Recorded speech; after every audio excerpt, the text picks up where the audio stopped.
it was so nice going to the cinema to see a film which wasn't a fucking superhero film. Yeah.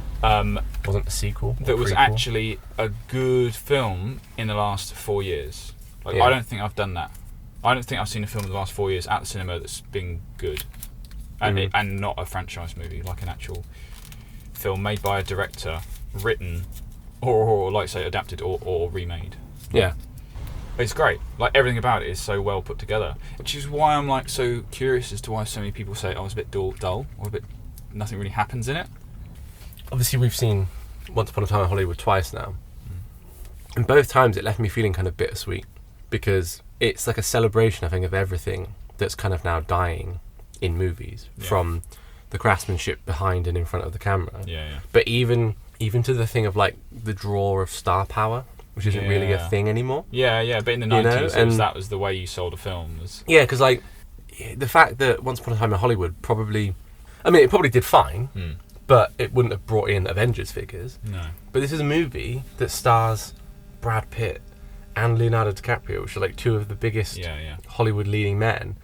And then obviously you have great actors in other roles and cameo roles and part roles and things like that. Yeah. I mean, there are so many actors that just come on for like 30-second or a minute clips. Like, what's that guy, Damien something playing Steve McQueen? Yeah, David Lewis. David Lewis playing Steve McQueen. Yeah, like, you don't need to get him. No.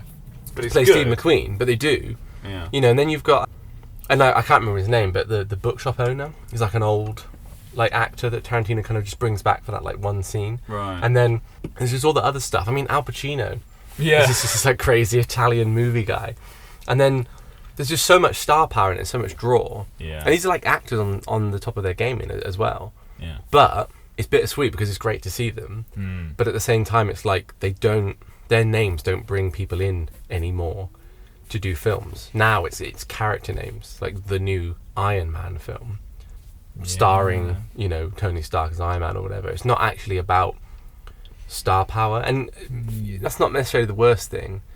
But when star power doesn't bring people to cinema anymore, when quality cinema making doesn't bring people in, when great direction, unique direction, and when original content don't bring people in, it's like, Jesus, like, what's left other than just really like vacuous, like, you know, Star Wars. Yeah, exactly. Which is why I was so happy to see the fact that even after it's been out for like a few weeks now, during a middle of the day screening, albeit on a weekend, it's still not the evening. It's full. Like, there was a full cinema we went to yesterday. And also just great to see like people actually like laughing and acting and like enjoying the film, you know, because it's weird actually. Like I've kind of made a point of myself, like I won't pay money to see like Marvel films anymore. Yeah. I'll just wait until they're on a streaming service that I'm already paying for. Right. And I thought, I'll fine, I'll watch it, but I don't go to the cinema for them anymore. And like, I'm not going to go to the cinema and see the next Star Wars film, so I just don't want to put money towards it. Well, I just don't care about it. When I did go, I don't really give a shit. There wasn't actually much of a reaction from the audience. You know, there's like action sequences going on, humorous bits. There's just like little murmurs and chuckles, but like Once Upon a Time in Hollywood, the audience was really laughing. Yeah. You know, and despite what like some of the critics say, when the critics are like, you know, Tarantino's films are just misogynistic, you know, celebrations of violence that should be banned. When those guys in the third act are getting dog food thrown at their faces and screaming, I mean, literally bloody murder, the audience were in hysterics, and it's like, that's what I think matters and counts, and it's just great. It's so retarded when you see all those like Channel 4 noobs interview Tarantino after every one of his films and say like, but in the inside violence, because there's a violent thing on the screen, and don't you think people and Tarantino's like, well, I don't care if my audience are morons and they go out and do what they did in the film. He said, I'm here to make cinema. It's entertainment, and he knew exactly what he was making, and he's really good at doing it. Yeah. And we have who's the Indian guy for Channel 4? I forget his name now. But do you remember that too? I can't remember. I remember the interview. There's like a compilation of interviews he's done with Tarantino and Robert Downey Jr. that just go horribly wrong. Joaquin Phoenix walked out of an interview about Joker. So it was something like, somebody said basically like, oh, obviously there was like a mass shooting in America during a screening of The Dark Knight. I remember that. And the person was like not dressed totally as, but had like dyed hair and referenced the Joker. Okay. And he was like, so do you think this film like is going to risk like celebrating that kind of violence? And apparently Joaquin Phoenix wasn't like angry or anything, but he was just like, wait, whoa, what? Like, what is this? Like, like, why are you approaching it like this? Yeah. And he just walked out, and then apparently I've heard that he came back on, and he was like, I'm sorry, but a question, I didn't really understand it. I didn't understand where you were coming from. I wasn't ready to receive that kind of a question. Yeah. And I think that's kind of a point, like, why now do, like, movie Q&As have to be political and social battlegrounds? I know. Like, It's like how it's about like politicizing? Was it fun to make the movie? Like, stuff that it celebrates the film as a film and not just digs at people to try and find the worst possible angle for a headline or a clickbait article on Lad Bible or something like. Yeah.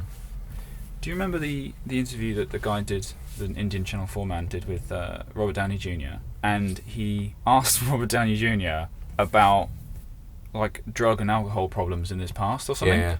And you could see Robert Downey Jr.'s nostrils just flare up and him look at his agent, and his agent going, "Ugh." Yeah. And going like, what the fuck are you doing? And he's like, this is a fucking kids film. Why are you asking me about this? It's for kids. It's a superhero film. Make it about the movie. And it's so true. It's like these like fucking ambulance chaser journalists. Yeah. Are like, they just want to create drama. Yeah. Chris Morris. Yeah. So he did Brasso back in the day, and there's a clip out of Brasso which I saw recently, which I completely forgot about. It's the war one, where it starts off and Chris Morris is the Anchorman news guy. Yeah. And he's got someone from Britain and someone from Australia on the TV. Yeah. And he's going like, isn't this a historical day that Britain and Australia of all countries have come together for like a peace treaty or something? And everyone's like, yeah, it's amazing, well done, all this sort of stuff. And Chris Morris is like, immediately starts to ramp them up get them to have a go at each other. So the moment he asks a question for one guy, he immediately turns to the other guy and says, did you hear what he just said? He just said you're... Yeah. and then he said, well, that's a response. I don't know about what we're going to do about this. What do you say? And he's like thrusting microphone in the face. He's like, what do you say? He's like, you want me to say it? Say it! And he just says, we declare war.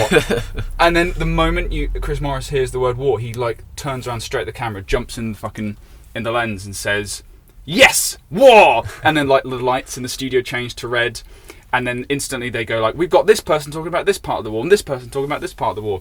And you realise that during actual wars, newsrooms go mental because they can employ like loads more people to cover like loads more things because everyone wants to know. And you realise it's like a business for them. They don't give a shit about war. They're like, we want drama in our lives. And the excuse they have is like, oh, but it's interesting because everything's political, isn't it? It's like, no, it's not.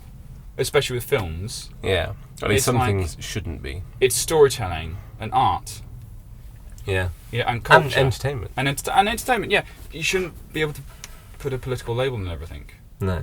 So I could watch this film and just enjoy it because I really like films. And the history of filmmaking, and now Bruce Lee having to go at this stuntman, and the stuntman's talking about how he would be a stain on the seat of Cassius Clay's underpants to Bruce Lee. Like, that's funny. That's really fucking funny. Yeah. Yeah, it is. But that's the thing, and I don't think you actually need to go into any more deep thought about it. No, you don't. That was funny. Yeah. And it's nice imagining those historical moments, Yeah. So when everyone's like, oh, I don't know about the film because I didn't like the fact that you have that scene at the end where he's on the intercom to Sharon Tate. Yeah. And he's like, are you okay, Sharon Tate? And Sharon's like, I'm fine, I'm okay. And it's like, oh god, because in real life, everything's not fine. Like, that is a horrible, horrible thing that happened to her. But the film's called Once Upon a Time. Yeah. And it's kind of a fantasy mixed in with all these real people. And I don't think you can do that without upsetting some people about it. Like, my mum really didn't like it.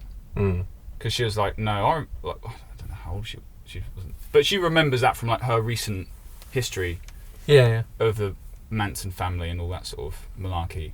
And she's like, nah, I didn't like the film. But she's a bit squeamish anyway. Yeah. I mean, I do get why that would be troublesome for some people. Yeah. I think there's nothing, absolutely nothing about Once Upon a Time in Hollywood that says based on real events. Now, it is, in a way, but it is an alternate history. And throughout the film, there are points where it's referenced as being an alternate history or an alternate. Really? Well, I mean, the fact that you have Rick Dalton, who is a made-up person, cut into scenes of The Great Escape. Yeah, they talk about. Yes, being, they have someone play Steve McQueen, and the Playboy Mansion still exists and stuff. And there are real characters: Roman Polanski, Sharon Tate. From the off, the fact that they're interacting with a Rick Dalton who did not live on Celio Drive in Los Angeles in the summer of 1969, whenever it was, it's not real. And it's a fictional film, and I think it's probably long enough ago as well that you can still view it with interest and intrigue because of what happened, but through the lens of viewing it as a what if scenario, and not actually. I don't think you have to go into like, what's Tarantino trying to say here about the Manson family murders? Like, well, probably that they were bad. That's pretty much it. Like, they're just universally thought of as being pretty bad, but what if you had a story in which it didn't happen, and comically, this a stuntman high on acid. Yeah. Because clocks the three of them. Yeah, it's like a power fantasy at the end. Because you all want him, you really want him to beat the shit out of them. Yeah. And then he does. Yeah. And even though it's horrifying, everyone's rooting for the guy smashing the girl's face into the table. Everyone's like, yes, kill her, kill the dirty hippie. As well, like, and this is where I think Tarantino just does movie violence so well. Yeah. Is that it's just hilarious enough and outlandish enough that it's not really like, it's not like those like Saw movies where it's like torture porn. Yeah. No, it's a different kind of it's so, I mean, even when he grabs I don't know her name, but he grabs the ginger one.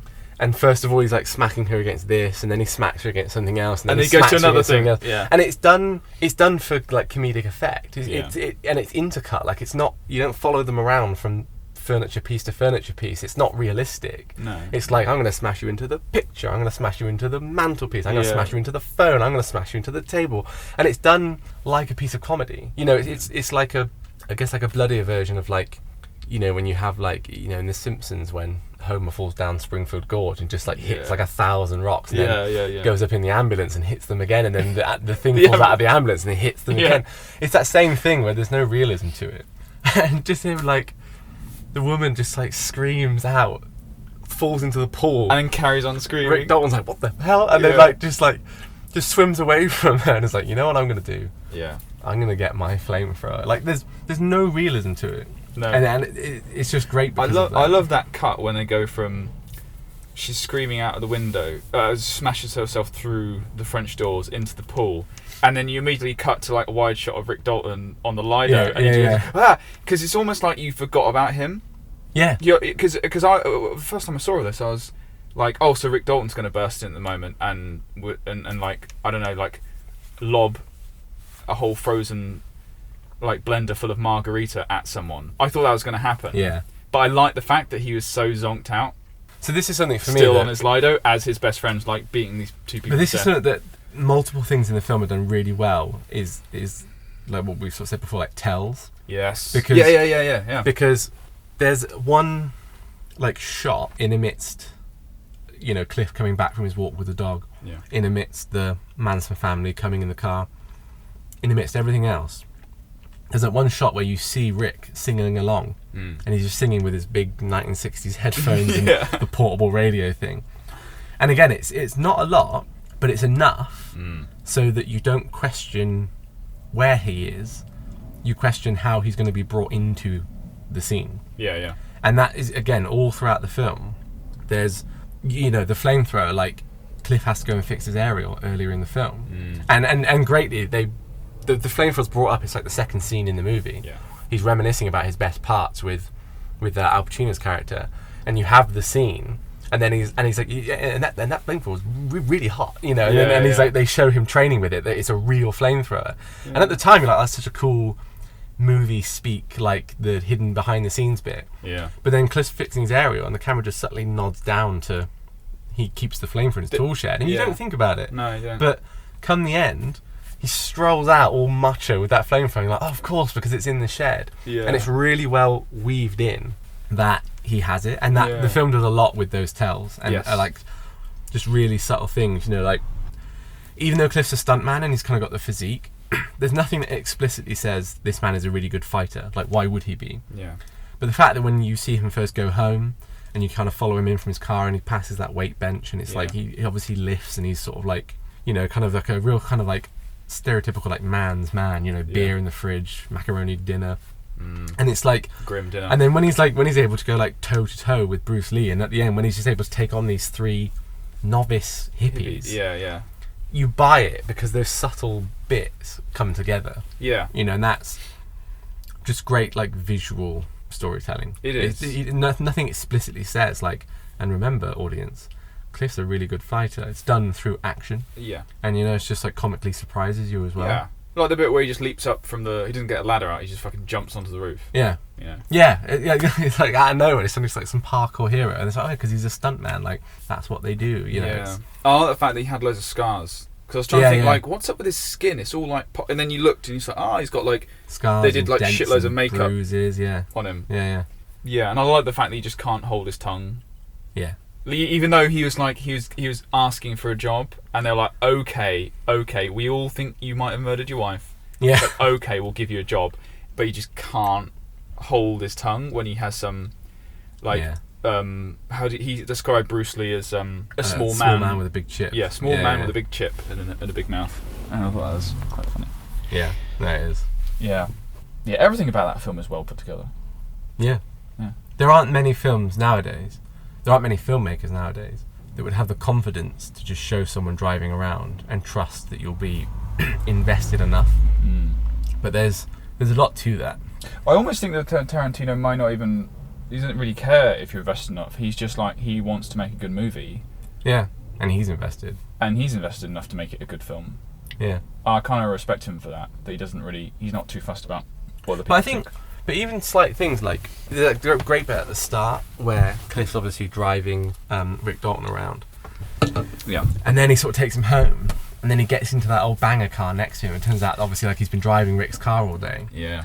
But even the way that like as soon as he gets in that car, his driving style completely changes, and he suddenly like whips it around, revs it, and he just like flies down the hill, skids out onto the road. He's like swerving across the lanes. It tells you a lot about the people as opposed to... but it's like all at once you get that he's a bit of a daredevil, very skillful, bit fast and loose, like doesn't really care about material things, just wants to have like fun. Yeah. But when he's doing his job, when he's got his friend's car, when he's, you know, on the job, he's professional and totally different. And again, there's like character moments that you just weave into really incidental things, like a shot of someone leaving in their car.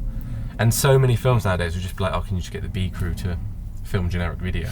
You know, and the fact that he doesn't do that, the fact that nothing in this film is generic at all. Does Tarantino have a second unit who do all the establishers? I don't think so. I don't know, I don't think so. Because that's another thing, like, all the establishers, the scene starts with a wide, you cover most of the dialogue on that wide, and at the end of the scene, it, like, jibs up to, like, establish the next scene, or, like, something happening over the wall of somewhere else. Yeah. And it's all done in one, and it's and like... It's great. But even in, like, style, you know, all of the...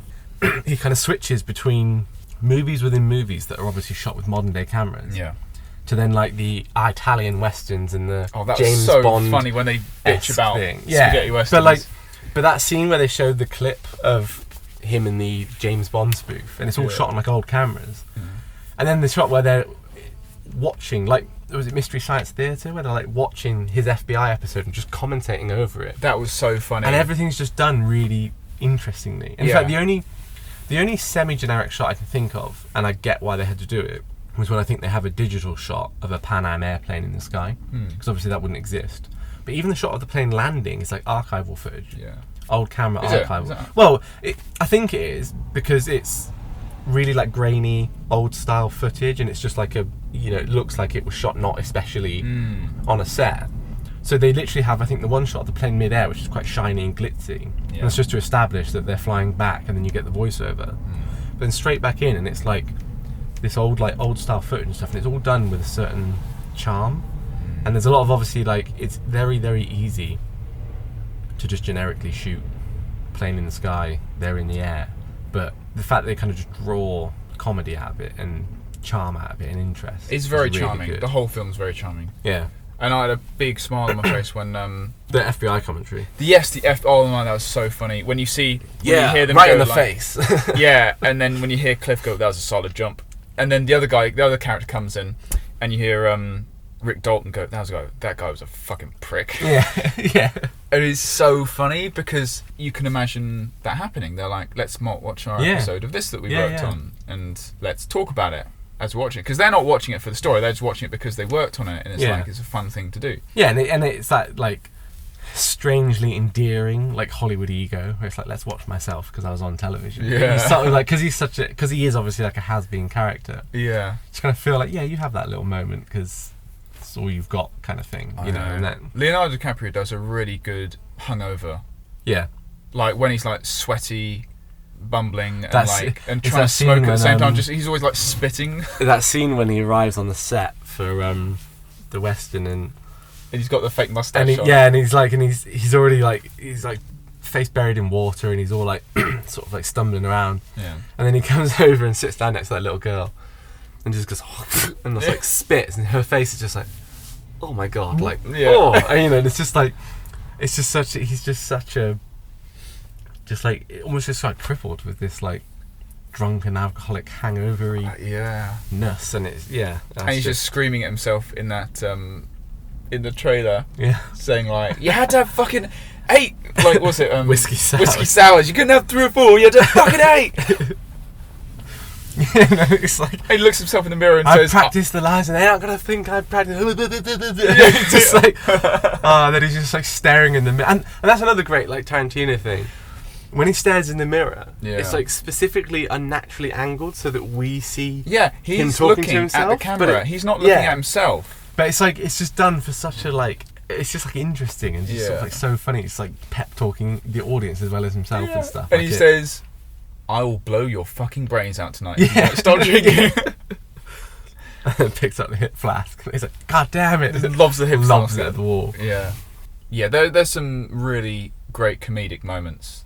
Yeah. And Nell was talking about how she loved this idea that you see in a bunch of films, which is all, it's a very simple like comedic setup, but all it is just a really attractive woman snoring in bed, or like being like and she pointed out the fact that it's been in like loads of different films, and like, you know, the Sophia, the Italian actress who comes back with Rick, and she's just snoring on the plane. On the plane. When I say it felt very realistic, what I mean by that, obviously it's complete power fantasy, but well, I mean, talking about the ending with the Manson stuff. When I say realistic, I mean when he's on the plane and and Kurt Russell is narrating his story of like going to Italy, working in a few films, earned a bit of money, but then again he spent most of the money on his swanky life in Rome. Married his co-star, came back, and they have that scene where you show both of the characters drinking in different seats in the airplane, and they're both, and he says like both of them have no idea what's going to happen in the future, and it felt like that's a very sort of honest portrayal about what a lot of people's careers are to a certain extent. Is that even though like you start out thinking, right, I'm going to do this, I'm going to make this film, then I'm going to do this film, then I'm going to do that, and then I'm going to do this, and it never really works out how you think. Yeah. And it always works out being like, well, then this happened, and then this unexpected thing happened, and then I tried to do this, and then that didn't really work out, and then I got a bit depressed about it, and then I came back and did this, and now I have no idea what I'm going to do in the future. But I'm just going to like play it by ear and see what happens. Like, I think that this movie is kind of like Tarantino putting himself into it, because I think there are parallels between him and the Rick Dalton character. Right. So, like, including that plane scene. So, you have that scene where Rick Dalton is describing the Bronco Buster Western book to the little girl. Yeah. And he's saying, like, he used to be really good, and now he's not so good anymore. And Rick Dalton breaks down. Yeah. I think that, though, is in a way, like, Tarantino in his heyday could release a picture, any picture, and it would just get, like, universal acclaim. Now, he releases a picture, and it's, like, a whole bunch of criticism and violence in films and Bear in mind as well that Once Upon a Time in Hollywood isn't really that violent, other than the scene where Cliff is at Spawn Ranch and punches the guy, which is still quite tame. Yeah.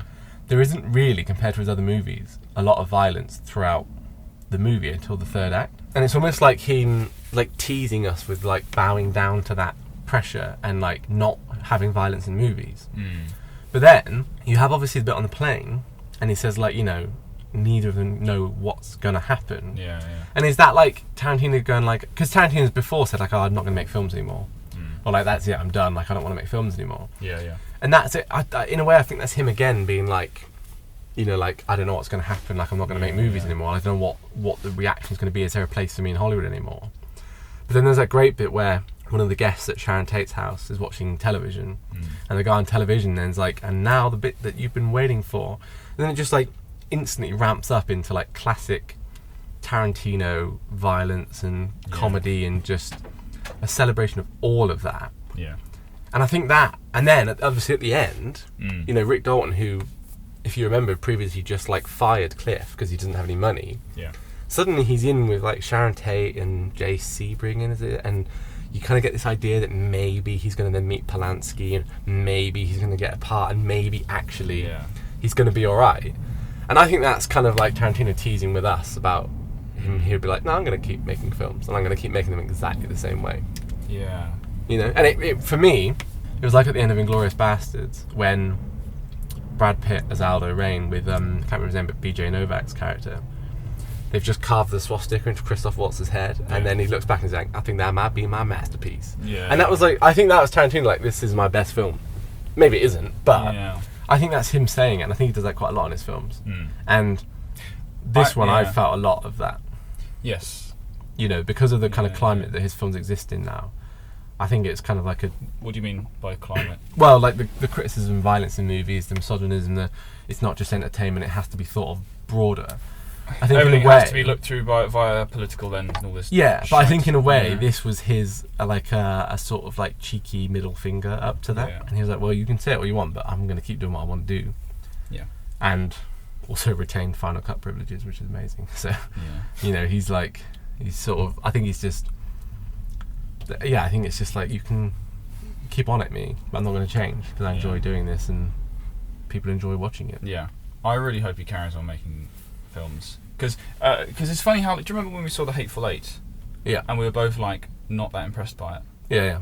And it felt like I was like, oh no, that's going to be it now, like that's it. Yeah.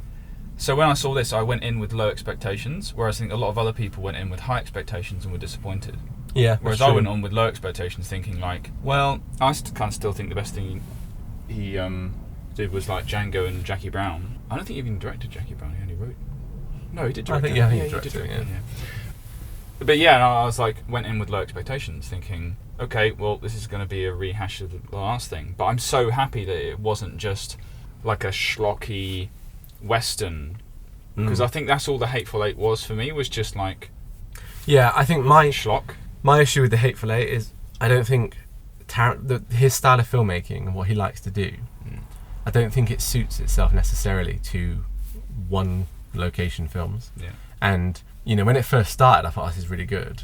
But then it's all in this one like shack. And I think it's just constricting for the type of stuff that he likes to do. And not a bad film by any means, but... And he did it already with Reservoir Dogs. Yeah. You know? Yeah. Yeah, I think Hateful Eight felt more like murder porn than just because it was just like, and now we're going to do this bit of violence and this bit of violence, and it sort of became a bit of it got a bit dull, I think. Yeah. That's fair. And repetitive. But what I loved about Once Upon a Time is that all the scenes are tense in Once Upon a Time. And when I say tense, I mean like they're so well cut together. Yeah.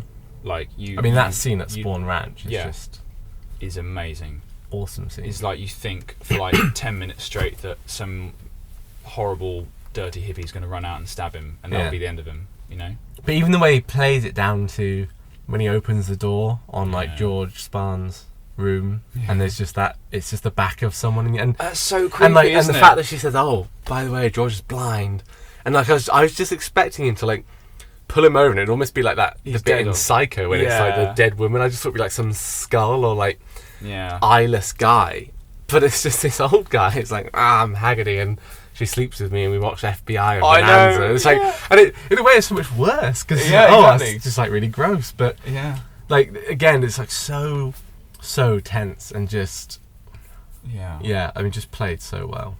It's really good, and I love the fact that he's like, I used to work here. Who? Yeah. Cliff, what? I was his stunt double. Rick who? And he just has no clue what happened yesterday. Yeah. To the point where now he's got like fucking Charles Manson and 30 hippies just living on his property. I thought it was quite well done, all that Manson family stuff. Yeah. Because it's like, you really got the sense that all these girls were like basically middle class runaways, which is what they were. Like they were like all from like quite well off families who just wanted to become hippies. Yeah. And just completely went off the boat, took a whole ton of acid, and was enthralled with this David Koresh-esque psychopath. It's funny, I went on a proper deep dive afterwards with all the Manson stuff. Yeah. There's a lot there.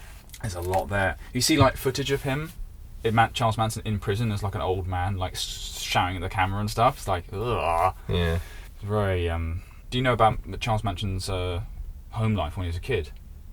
And like put into like one like orphanage, and then a young offenders place, and then a prison, then another prison, then another prison. And he's basically spent half his life in prison, getting beaten up and molested by like everyone around him. And he didn't speak until he was like 7 or something silly. Christ. Yeah, it's like fucked up childhood. Real dark, evil stuff that was in that man's head. But yeah, I thought it was like, just circling back to the film, I thought it was probably the right call, but also like an interesting call not to really feature him that much. Yeah, I'm kind of glad they didn't do that. And I sort of, it's quite interesting when like, what's her name, Pussycat or something? We love our precious pussy. Yeah. But like when she takes him to the ranch and she's like, where is everyone? And they're like, oh, they've all gone. Yeah, Charles is gone. Oh, I really wanted him to meet Charlie. Yeah. It just works so much better because you don't need the Manson family explained to you in the film. So the fact that it was like, we're not really going to focus on that. Like, you know who these people are, you know what they're about, you know what they're going to do. Yeah. Instead, we're just going to the year, put our character into something massively tense and make it work for that. I just thought it was really good. Yeah. And it was good. I have no idea why people think it's a dull movie. I think it's great. Yeah. And it doesn't feel its length at all. No. Which for me, Hateful Eight and Django also went on a little bit longer. Especially when Tarantino did his cameo, in quotation marks, for 15 solid minutes of just him talking. I was like, right, see, like, not a fan. Django is one of my favourite Tarantino films. Yeah, I love Django, but that scene with him is like a bit too much. The miners scene, I think it struggles to keep the context of it. Yeah. Because, like, we know that Django's not really a slave. Yeah. We know what's happened. But the fact that he has to convince the mining folk by telling them a story and then sort of corroborating that with the other slaves they're carrying, and then they have to like fact check what he's saying. Yeah. And it's all just like takes a long time. Yeah. To basically let's just get Django back on a horse. Yeah. Riding to Candyland because we want to see him Candyland fuck it up. That's like what we want to see. I know. And that bit does go on. And I thought The Hateful Eight was quite a long film. It was a very long film, and I didn't think it really justified its length. No. Whereas what I love about Once Upon a Time is that it's long and a bit meandering, but it makes sense because it's like a snapshot of these people's lives for like a couple of years of their career. And you know what else actually? Back and forth. I don't know when he started doing them, but there's like a stage in all of his films where he was just chaptering everything, and I think that works really well in Kill Bill. Because Kill Bill is like this revenge epic, so that makes sense. And I think it works fine in Inglourious Basterds because there's these multiple plots and things intertwining, and again, it's a bit of an epic with them all travelling across. But The Hateful Eight has chapters, and I don't think you need to chapter your movie when it just takes place in one cafe, because it doesn't... Cafe, but shack, because it doesn't... Haberdashery. Yeah, because it doesn't like... It's not expansive enough to really need anything, and I'm glad that in Once Upon a Time in Hollywood and also in Django, because there aren't chapters in Django, but I'm glad it kind of stopped doing that, because when you get to Once Upon a Time in Hollywood, it just flows really well. And it's a great use of intercutting back and forth between stuff and scenes and what's happening and things like that. The whole Cliff picking up, like, so Cliff fixing the aerial, Yeah. picking up the hippie girl, taking her back to Spawn Ranch, and then the scene at Spawn Ranch Yeah. is all intercut with the various day-to-day of Rick Dalton on the Western set. And it's a great, like, it's a great kind of intercut between the two completely different but completely similar things. You don't need to, like, chapter that, you know, chapter 5 in which Rick Dalton is on set. Like, you don't need that kind of thing. And I think it worked better just to sort of have once upon almost like meander through its story. Yeah, because it's like people's careers don't really have a beginning, like chapter in, chapter two. Like, yeah, you have like projects that you work on, and like 1 year we had a project, and next year we had a project, all that sort of stuff. But you don't. It's like you warm up, you have your like marathon, and you cool down, and you warm up again, and it all flows into each other. There's never this like sense of day 1, chapter 1, this happened, you know. Yeah. Unless you're being super theatrical with storytelling, which works in like stuff like Kill Bill. Whereas I think in this, because it's quite a good representation of how people's careers work, and how like you kind of want to do this thing, but because you did like 8 seasons of Bounty Law, you're kind of stuck being that guy. Yeah. And now you're going to be the baddie in every Western and not the lead. So you'll try something else, like going to Artalia, starring Italian Westerns. Fucking hate Italian Westerns.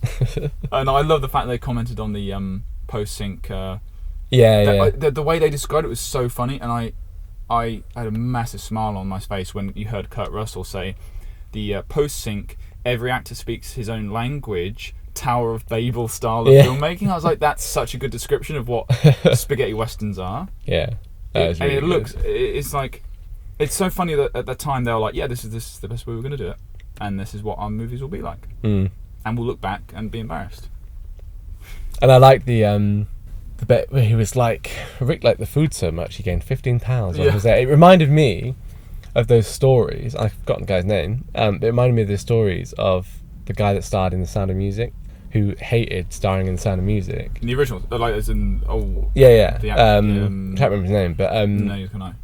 But he starred in The Sound of Music and hated it, and just got drunk and ate all the time.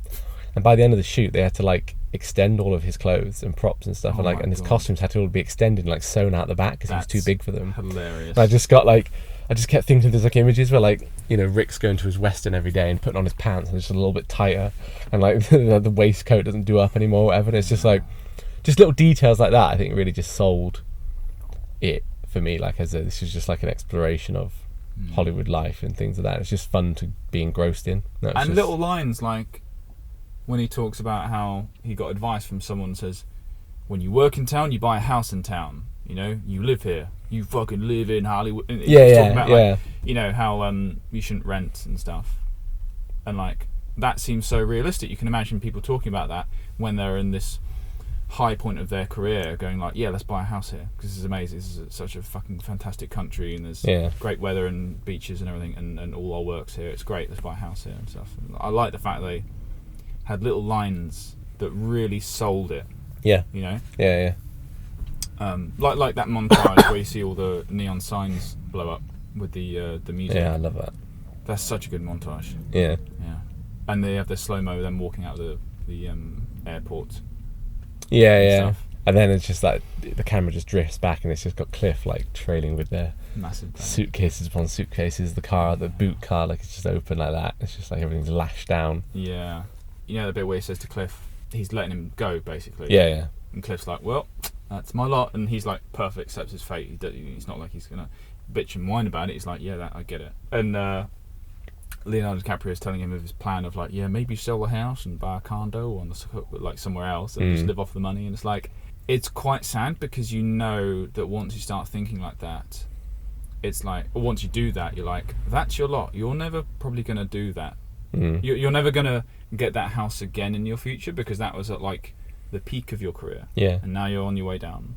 You started. Well, I think it's like, you know, it's in a really stark. Dynamite. It's a really stark contrast to at the start where he's like, you buy property in LA, you live in LA. I know. Yeah, and that's great, him like, him being like almost defiant, and then by that point he's like, Yeah. Yeah. I need to sell this property in LA and not Costs too much. not live the dream anymore. I know. And that bit when he leaps out of the house with his margaritas at the end to have a go at the dirty hippies, and as he's leaving the house, he says, "Goddamn property tax is ridiculous, and it's supposed to be a private drive," and he's like referring to like his living situation as he's like screaming at these psychopathic hippies in his driveway.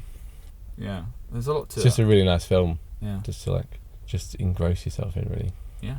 And like, I love all the bits where you're watching the film as you're watching Once Upon a Time in Hollywood, and then it'll just drift into the film that they're shooting. Yeah, but and for like long periods of time as well. For like a good period of time, you'll realise that, hang on a minute, this is the scene. Like you talk about the the sexy Hamlet. Yeah, well, yeah, that's so good, isn't it? Because like the whole scene is just. And it comes straight after, or not straight after, but in Rick's timeline, it comes straight after he's yelled at himself in his trailer and like, gotten like crying and screaming at himself. And this entire scene is just played like as a movie. It's like the shots are like shot reverse shot as the movie is. The whole thing is as the movie is. And then he just like chucks the girl on the floor and he's just like arm over the chair and he's just looking. Yeah. And then suddenly you just hear this voice. Yeah. And she's like, "That's it. Smolder, keep it sexy, scary Hamlet, be scary Hamlet." And then it's just scary, sexy Hamlet. And then it just cuts to this director who's just like just like really creepily kind of just like crunching up over it. And then it's just like cut, and then it just breaks. And you're just sort of like, well, what the hell's like happening here? But it's just so.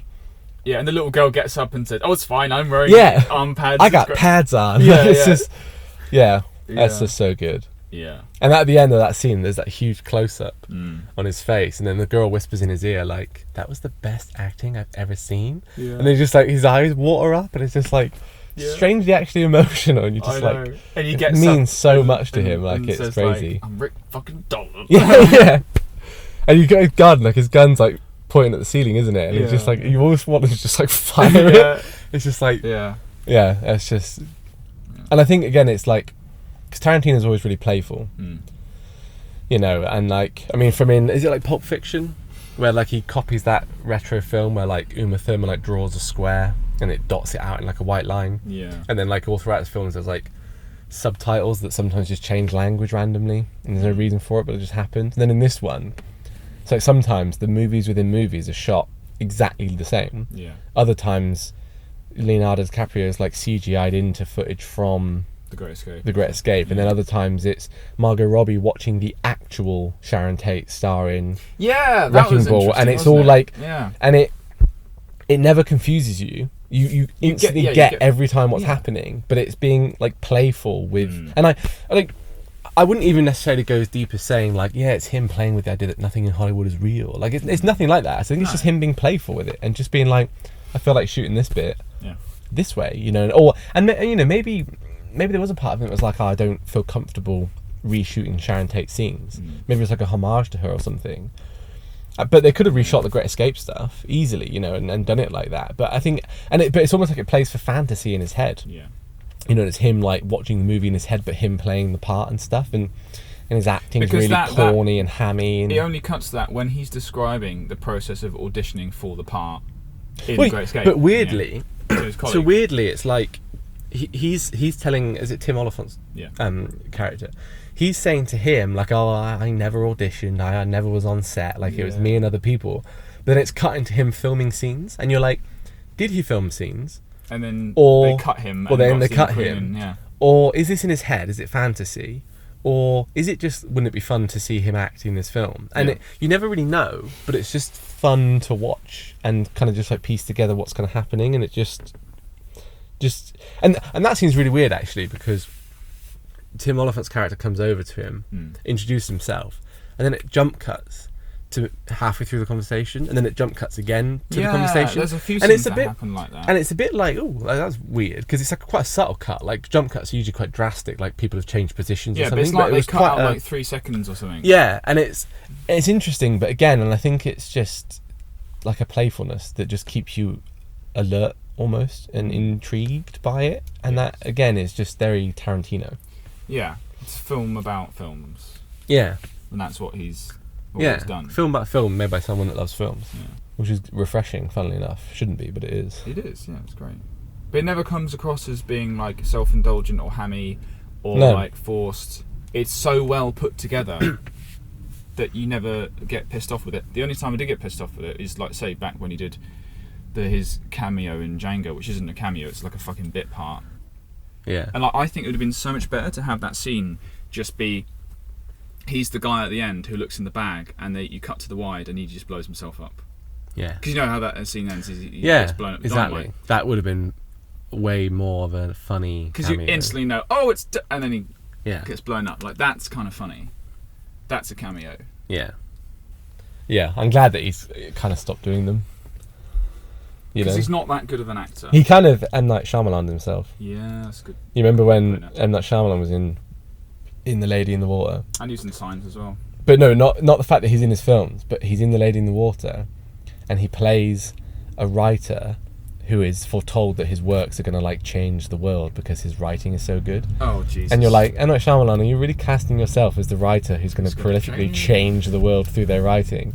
Jesus. I mean, literally, just stop. And then the film was really bad and tanked, and then it was all Lady in the Water. And his other films tanked, and it was like, and I kind of feel like the Tarantino cameo in Django was like so cameo-y that afterwards it's like, yeah, maybe I shouldn't be in the movies so much, you know, like maybe I shouldn't be quite such a part of them. I know. M. Night Shyamalan. Just call it M. Night for now. M. Night Shyamalan. Fuck. You know what I mean. Anyway, that dude was in Signs as the guy who accidentally kills Mel Gibson's that's it. wife. And it's a really tense, it was a really like important scene, and you're like, but you're the director and you're not that good an actor, what are you doing here? Yeah. It's like, this is self-indulgent. Where I think his cameos work is like when, like in Split, and he just plays the guy. I haven't seen Split yet. Like all he does is he plays the maintenance guy at a character's apartment complex, and there's literally like a 20-second scene where he's scrubbing through some tapes, and that's it. And that's kind of the kind of cameo like that you maybe would want. You don't need to have. It doesn't really need to be anything else. No, it doesn't. Because it is obviously cameo. Yeah. You know, like the whole Hitchcock silhouette in every movie thing. It's just cameo. Peter Jackson in Lord of the Rings. Cameos that you don't. Man with the carrot. They don't really draw you out. They don't draw you out of the movie because they're subtle and there's just a bit of fun. Yeah. Whereas obviously when your cameo is actually a 15-minute scene, it's like, yeah, this has gone on. Yes, it's a bit too much, isn't it? Yeah. But no, it's a good film. Once Upon a Time. And it's not his best. It's one of his best, I think. It's definitely like much better than I think because it's quite different. Yeah. Especially to his last couple. People are kind of tempted to just automatically write it off. But I don't think it needs to be automatically written off. But I think it shows that he can be really versatile. Yeah. And still just draw you in and make very effective, good films. You know, because I mean, he obviously loves westerns. Yeah. All of his films are in a way a western. That hasn't really changed, but he plays with conventions quite a lot, and this kind of shows that he can do something a bit different and still have it work and still Tarantinoize it, which is great. Yeah, it is certainly up there with his top films, I think. Yeah, definitely.